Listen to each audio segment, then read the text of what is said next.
The warning that shook the stars, the night sky above Earth looked peaceful. But deep beyond the blue haze, the galaxy trembled with unease. For years, the great empires had whispered about Earth, the lost world of humans who once rose fast and then vanished without a trace.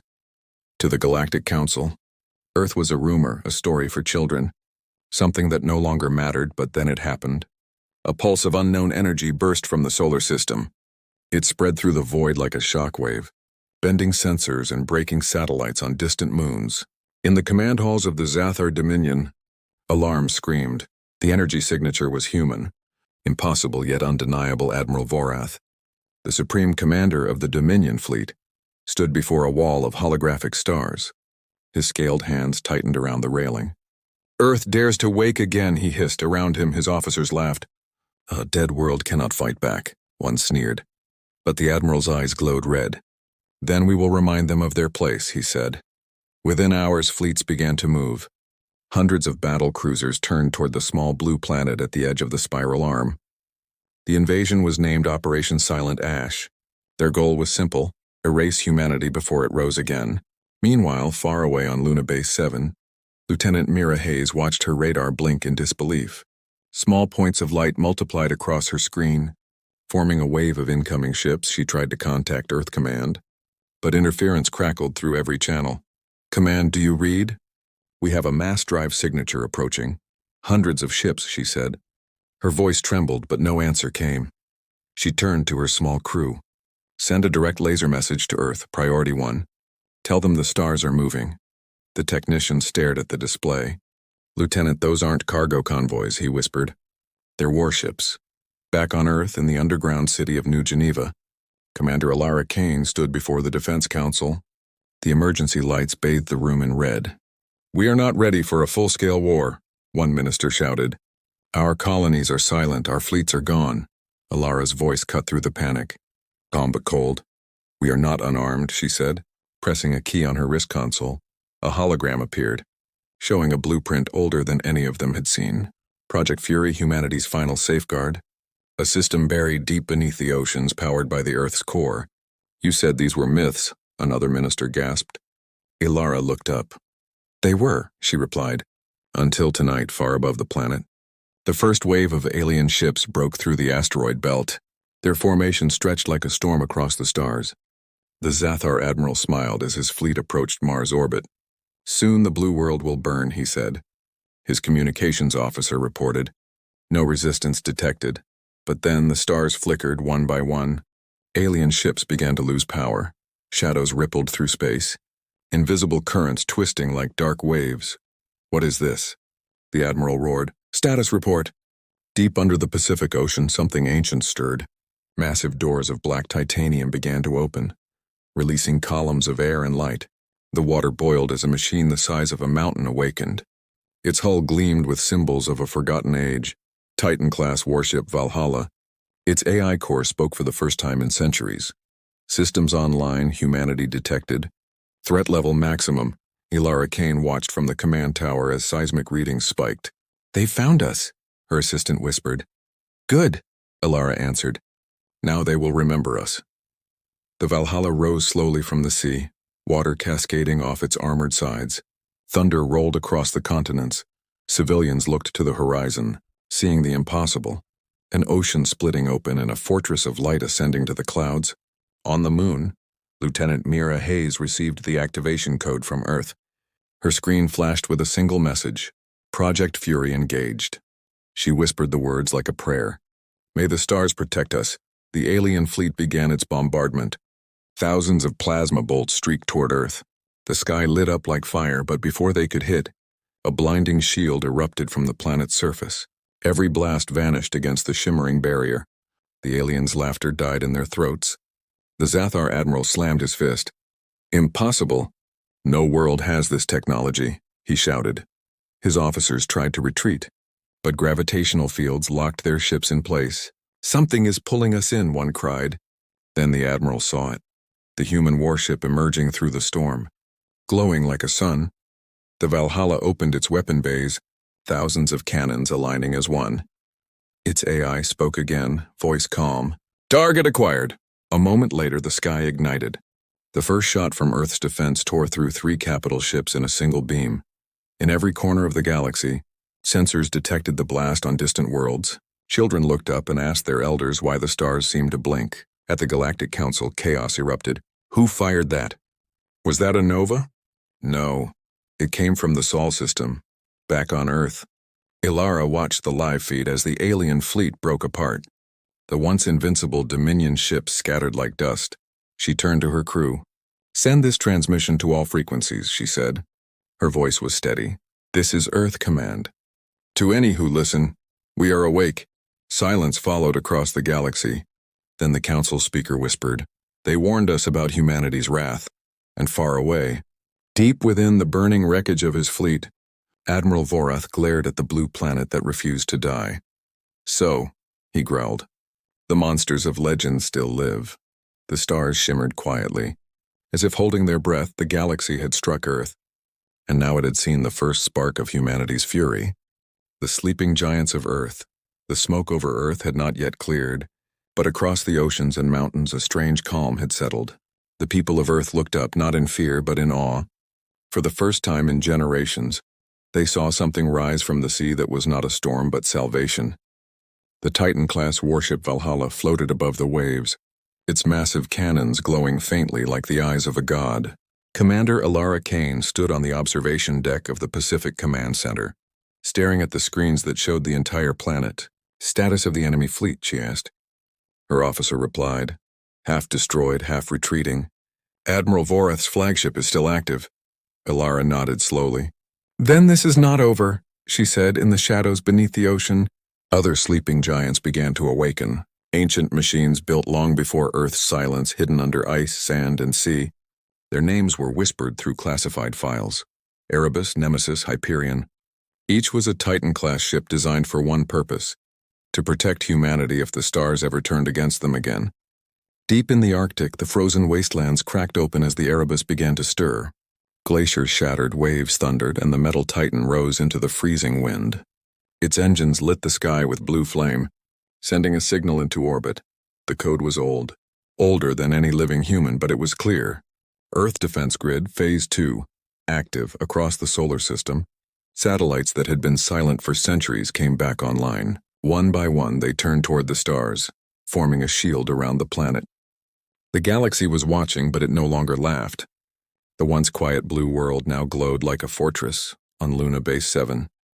Lieutenant Mira Hayes watched the alien fleet regroup beyond Mars. "They're not giving up," she whispered. Her comlink flickered, and Commander Ilara's voice came through. "Prepare all orbital defenses." "The enemy will strike again," Mira replied. "Understood?" "Command." She looked out the viewport at the pale curve of Earth, her eyes shining. "Let them come," she said softly. Meanwhile, in the wreckage of his shattered armada, Admiral Vorath glared at the hologram of Earth's energy readings. "One ship cannot destroy a fleet," he growled.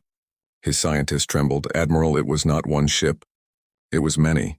Signals detected beneath every ocean." Vorath's eyes widened. "They were hiding their army all along." He slammed his clawed hand on the console. "Send a message to the Council. We will finish this ourselves." His second-in-command hesitated. "Sir, the Council forbids further aggression." Vorath turned slowly, his voice cold. "Then the Council can burn. Back on Earth." Commander Ilara received a message from deep space. It was not words, but a threat, a data burst filled with alien symbols. The translation came through the AI core. "Surrender or be erased," Ilara smiled faintly. "So polite," she said. "Send our reply." The AI responded in a calm human voice. "Message sent, we refuse." Far below, inside the Valhalla, engineers worked tirelessly as the AI systems reactivated ancient subsystems. Sparks danced through the air, and holographic maps filled the control room. The ship's AI, Aegis, spoke through every speaker. "Commander Kane, secondary Titans report operational readiness," Ilara nodded. "Then we stand as one." As the fleet aligned, humanity's hidden strength was revealed. Thousands of smaller defense drones launched from underwater silos, forming patterns in the sky. Cities around the world watched as glowing lines crossed the heavens, turning night into light. The people of Earth whispered prayers, tears falling freely. They had been forgotten by the stars, mocked by empires, but now they stood united under one sky. On a faraway world, the Galactic Council gathered in fear. The humans have activated weapons older than our empire, one delegate said. If they continue, the balance of the galaxy will fall, another cried. The speaker of the council looked out across the hall, his voice trembling. Then perhaps the galaxy deserves to fall, he whispered. As the next wave of alien ships appeared on the scanners, Ilara gave the order. All Titans, open fire. The command echoed across the oceans and skies. From the depths of the Atlantic, Nemesis rose, firing beams of energy that cut through the darkness. From Antarctica, Erebus unleashed a storm of plasma that tore through enemy formations. The battle filled the void with light. The alien ships tried to fight back, but their weapons failed to break through Earth's new defense grid. The air above the planet shimmered like glass, deflecting every hit. In the control room, Ilara watched quietly, her reflection flickering on the holographic map. For every star that mocked us, she whispered. For every empire that called us weak. She raised her hand. Fire the arc lance. The Valhalla's central cannon charged, its energy core glowing brighter than the sun.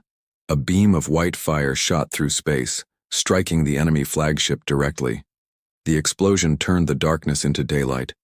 Silence followed. The alien transmission channels went dead. On every world, beings turned to their skies in disbelief, wondering if this was the end of their age. Commander Ilara looked at her crew. The first strike was theirs, she said.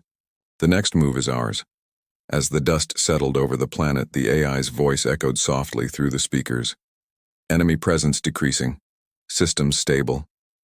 Ilara closed her eyes and whispered, Then let them remember what humanity truly is. Far beyond, in the remains of his fleet, Admiral Vorath stared at the distant blue world. His claws shook with rage. You think this is over, he hissed. You've only awakened the galaxy's fear. But Earth no longer trembled. The Titans slept no more. Humanity had risen again, and the stars would never be the same. The day the galaxy trembled, the silence after the battle felt endless. Space itself seemed to hold its breath.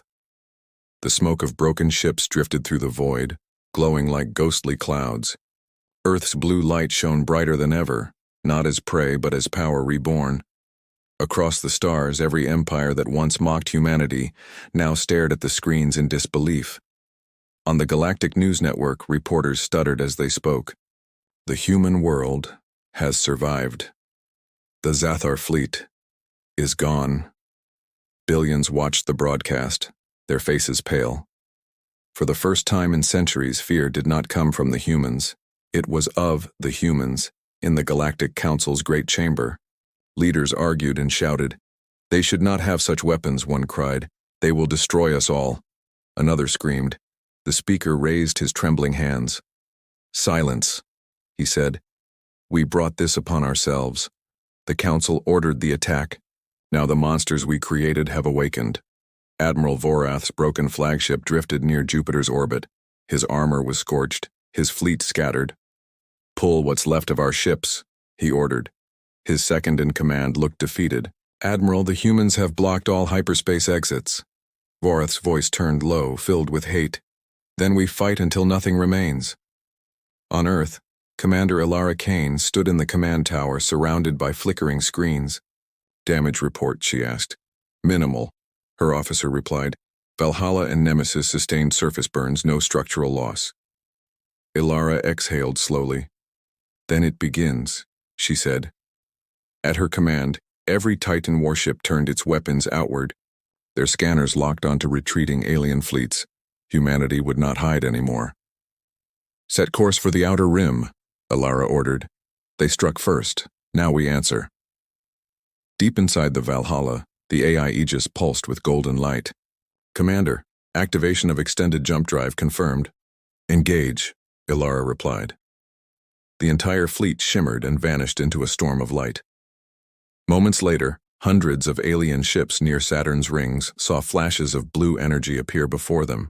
Out of the light came the human fleet, massive, silent, unshaken. The aliens panicked. They followed us, someone screamed, but there was no time to flee. The first volley came from Erebus, cutting through battleships like glass. Nemesis followed, firing plasma bursts that bent around shields and detonated inside engines. The vacuum of space burned like fire. Admiral Vorath tried to rally his troops. "Form Formation Gamma," he ordered. "We outnumber them." But the AI on Valhalla calculated every move faster than his captains could think. Human ships darted between enemy lines like predators in a storm, each shot precise, each strike deadly. The galaxy watched in silence. Hundreds of live feeds showed the same thing, alien armadas breaking apart before human fury. On dozens of planets, people gathered in cities to watch. Some cheered, others wept, and a few simply whispered prayers to the old gods. On one desert world, a child pointed to the sky. "Mama, are they heroes or monsters?" The mother looked at the screen and said softly, "Maybe both." Back on the Valhalla, Ilara stood before the glowing map of the galaxy. "The Dominion fleet is finished," her officer said. Ilara nodded. "Then the message must be clear." She turned to Aegis. "Transmit to all systems." The AI's voice echoed through every comm channel in the known galaxy. "This is Earth Command. We do not seek war, but if you bring it to our world, we will end it." The word spread faster than any weapon, across empires and colonies. Beings stopped what they were doing to listen. The phrase, "we will end it," became a storm across the stars. On the Council homeworld, panic spread through the Senate. "They will come for us next," one delegate cried. The speaker shook his head. "No, they only defend. It is we who attacked." But deep in his voice was fear, because he knew the truth. If humanity chose to attack, no one could stop them. In her private quarters, Ilara looked out through the ship's glass dome at the stars. Her reflection flickered against the vastness of space. She remembered old history lessons of how humans once fought each other for power. Now those same instincts protected them from extinction. "We always adapt," she whispered. "We always endure." Aegis interrupted. "Commander, long-range scans detect multiple transmissions from the Council. Request for negotiation." Ilara smiled faintly. "Of course they do," she said. "But we are not done yet." Far across the void, Admiral Vorath's escape pod drifted into the darkness. His single surviving ship picked him up, his armor cracked, his pride shattered. He looked at the small blue world glowing in the distance.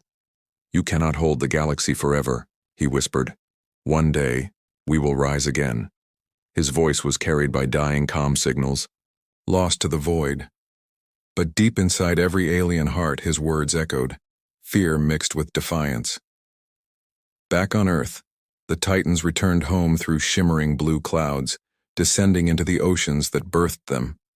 Humanity watched in silence, their cities glowing brighter than stars. For the first time, the galaxy trembled not because of destruction, but because it had seen what humans truly were. Not beasts, not conquerors, but survivors who fought like storms when cornered. And as the light of Earth reached the outer rim, whispers spread from world to world. "Do not touch the blue planet," they said. "Do not awaken their fury again." For the galaxy had dared to strike Earth, and now it knew the price. The Council's betrayal, the galaxy was silent. The great empires had stopped moving their fleets. Trade routes stood empty, and the stars themselves seemed afraid to shine. Earth had done the impossible. Humanity had survived the strike of a galactic armada and had won.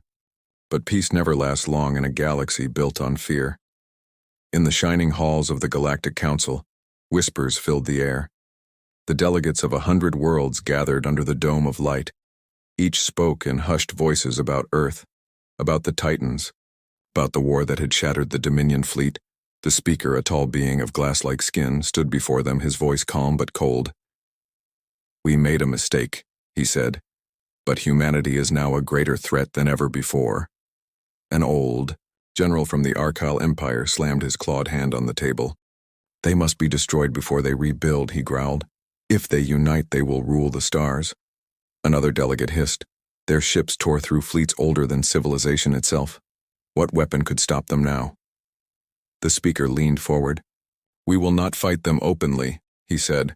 We will make them trust us. The room grew quiet. We will send a peace delegation to Earth. We will speak of alliance, of friendship. His voice darkened.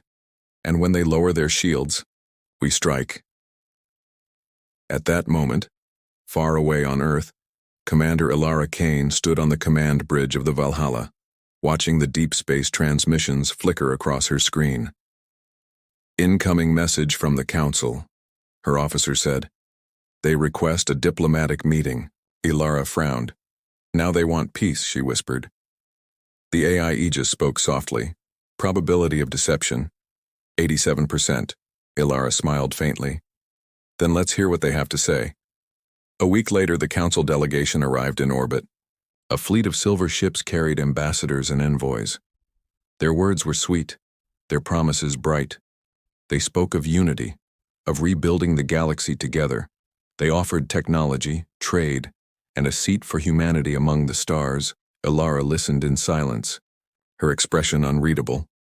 When they finished, she simply asked, "And what will you give us in return for our trust?" The alien envoy smiled. "Peace," he said. But Aegis whispered in her ear, "Hidden weapons detected in their cargo bays." Ilara's eyes hardened. "Peace," she repeated. "You bring peace inside missiles." The room fell silent. Then Ilara stood. "You think we don't know betrayal?" she said quietly. "We were betrayed by our own kind long before your species learned to speak." She turned to her officers. "Seize their ships." Before the ambassadors could react, energy barriers surrounded them. The Valhalla's cannons locked onto the Council fleet. Panic filled the alien ranks. "This is a misunderstanding," one shouted. But Ilara's voice cut through their lies. "You tried to poison our oceans. You tried to send virus codes through your transmissions." A hologram appeared beside her, showing intercepted communications. The Council's secret plan was revealed. The message was clear. If diplomacy failed, the Council would detonate a sun-level weapon hidden in orbit around Earth. Every officer in the command room fell silent. The galaxy's greatest betrayal had been uncovered. Ilara turned back to the screen. "Transmit this evidence to every major world," she ordered. Within hours, the truth spread across the stars. The Council's lies were exposed. Civilizations that once obeyed them now rioted in anger. The galaxy that once feared humanity now feared its own leaders. On the Council homeworld, chaos erupted. Armies turned on their masters. The speaker tried to flee, but messages from other planets came flooding in. "You have doomed us," they said. "You made war with gods." Meanwhile, in the shadow of Saturn's rings, Ilara met with an unexpected visitor. A sleek vessel bearing the crest of the Varan Empire approached. From it stepped Princess Lyran, her silver eyes calm, her armor bearing the marks of exile. "I warned them this would happen," she said softly, but they would not listen. Ilara studied her. "Why help us?" she asked. Lyran looked out toward the stars. "Because the Council betrayed us all," she said. "They plan to ignite the core worlds if they cannot control them." The words hung heavy in the air. Humanity had defeated armies, but this was different. This was a betrayal born of fear and desperation. Ilara nodded slowly. "Then we stand together," she said. "Humans and Varan, side by side." The AI spoke again. "Commander, incoming transmission from all Titan fleets. Awaiting orders." Ilara looked up at the vast map of the galaxy. Her eyes burned with resolve. "Prepare the fleet," she said. "If they want war again, we will bring it to their doorstep."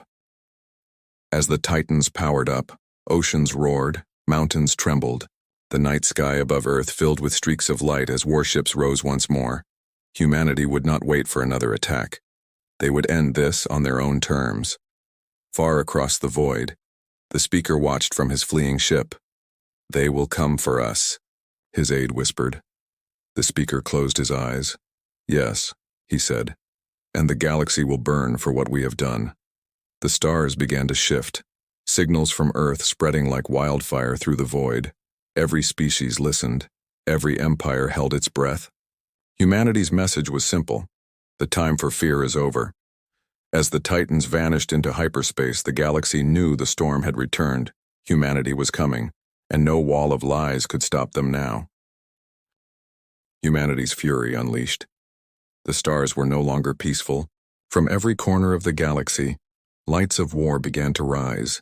The great fleets of humanity's Titans moved like living storms, vast and silent, cutting through the void toward the galactic core. Earth no longer waited for the enemy to come. Humanity was bringing the fight to them.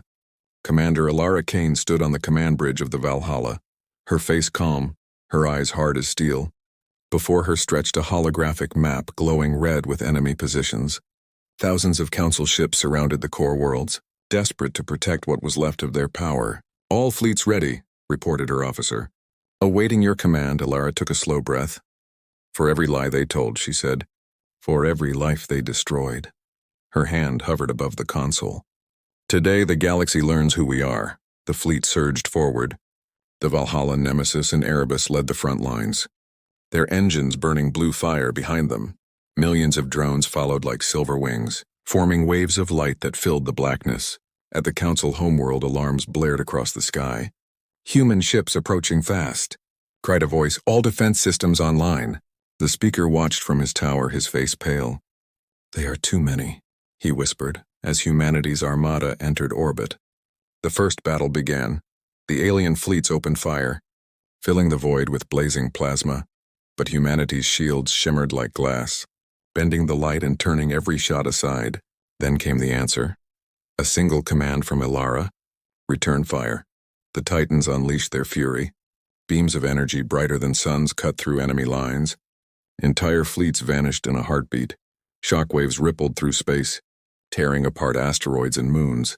The AI Aegis spoke softly, enemy resistance dropping by 70%. Alara watched the destruction without joy. "Target the command stations," she said. "End this quickly." From the surface of the Council's capital world, citizens looked up at the burning sky, seeing their mighty fleets fall like rain. The war that began in arrogance was ending in silence. On the Valhalla, Alara received a private transmission. Princess Lyran appeared on the screen, her voice calm. "My people are evacuating the Council city. We will not stand with them any longer." Alara nodded. "Thank you, Princess," she said. "You chose the right side of history." The Council tried to send one last desperate message. "Humanity, please, we surrender." But Alara's response was cold. "Surrender does not erase betrayal." The fleet fired one last time. The Nemesis released a gravity lance that pierced the Council's orbital ring. The explosion spread like a halo, lighting up the galaxy. It was the end of the old order. As the dust settled, the once mighty Council world burned quietly beneath a field of shattered stars. Humanity stood victorious, not just in power but in spirit. The galaxy had watched their rise with fear. Now it would remember it with awe. Commander Alara looked out over the battlefield, her reflection faint against the starlight. "Status report," she said. "All enemy fleets neutralized," replied her officer. "Minimal human losses," Aegis spoke gently. "The galaxy is listening, Commander." Alara nodded. "Then let them hear," she said. Her voice carried across every system. "This is Earth Command," she began. "We did not start this war, but we will finish it." She paused, her tone calm but powerful. "To all who live among the stars, know this. Humanity does not seek domination. We seek peace. But if you come to our world with weapons, you will leave with ashes." Billions heard her words. From frozen moons to golden cities, people listened in silence. Some wept, some bowed their heads. Others whispered to each other, "They are not monsters. They are protectors." Back on Earth, the oceans glowed as the Titans returned home, descending once again into the waters that had hidden them for so long. Crowds gathered across continents, watching as the skies cleared and the stars returned to their quiet beauty. Children pointed upward, their eyes wide with wonder. Lieutenant Mira Hayes stood on Luna Base, watching the blue planet spin below. "We did it," she said softly. "We really did it." Her voice trembled with pride. Alara stood on the observation deck, the AI beside her. "What now, Commander?" Aegis asked. She smiled faintly. "Now we rebuild." "But the galaxy will never forget this day," she said. She looked at the stars one last time. "They dared to strike Earth," she whispered, "and they witnessed humanity's fury. Far beyond the solar system, in the ruins of the Council world, surviving ships carried whispers through the void, stories of a world that stood alone and defied the galaxy itself, a world that turned fear into fire, and silence into strength and across the stars. One truth remained: Earth had awakened, humanity had risen, and no force in the universe would ever dare to test their fury again.